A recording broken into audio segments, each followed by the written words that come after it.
Dhenkanal state was one of the princely states of India during the period of the British era. The state is now referred to as a district of Odisha. Welcome to Lakshmi Narayan's channel, and please subscribe if you are new to here.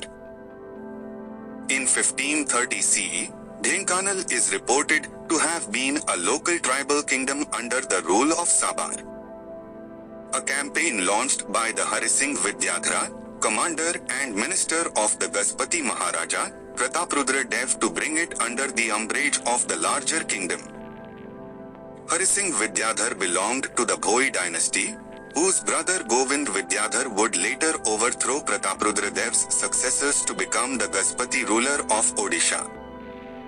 Dhenkanal was conquered by the Vidyadhar using a force of cavalry and foot soldiers in a battle between the Gazpati's army and the ruling chief.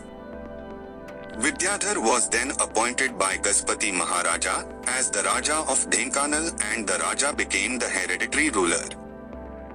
The conquest brought the remote area under the control of the Gazpati kingdom and strengthened it against further attacks. This laid the foundation of the Bhoi dynasty. In the 18th century, the kingdom withstood the attack by the Maratha forces during the reign of Trilochan Dev.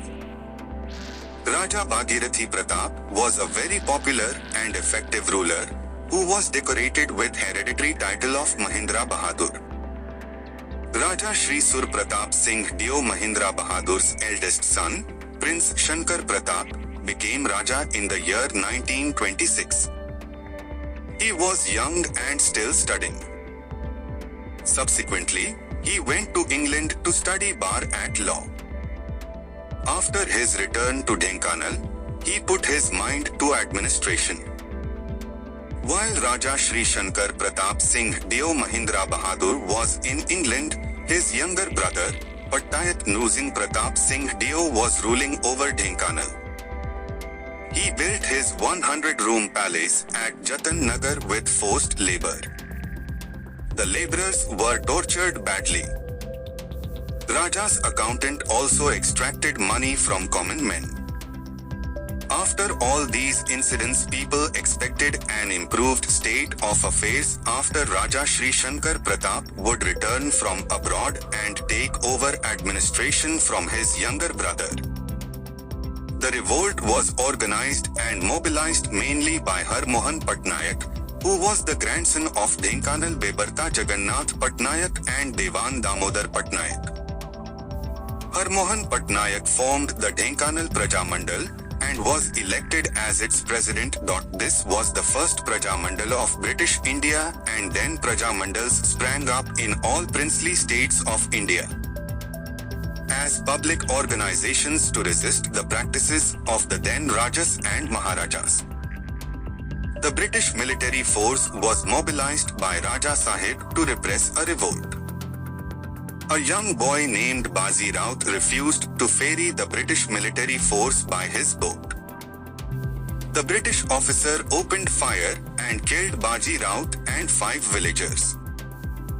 This incident inflamed the nearby villagers, and the revolt spread to the entire Dhenkanal state. The Praja Mandal movement mobilized mass gatherings, and a charter of rights was drawn. During the years of struggle, the Indian National Congress also became associated with the Dhenkanal movement. Arrests and imprisonments were a regular occurrence. Whenever Raja Sahib's forces imprisoned Harmohan Patnaik, the people surrounded the palace in great numbers. Raja Sahib felt threatened and released Harmohan Patnaik unconditionally. The independence of India in the year 1947 put a stop to the unrest. Raja Shri Shankar Pratap Singh Deo Mahindra Bahadur accepted Harmohan Patnaik as an advisor. Subsequently, princely states were taken over and Rajas and Maharajas were deposed. Raja Shri Shankar Pratap was elected as member of newly formed Odisha Legislative Assembly. Rani Shrinti Ratna Prabha Devi was an MLA for 2 terms. Raja Shri Shankar Pratap's son, Brigadier Kamakhya Prasad Singh Deo became a member of Indian Parliament and a minister in the government of India's cabinet. He was the president of Odisha Pradesh Congress Committee.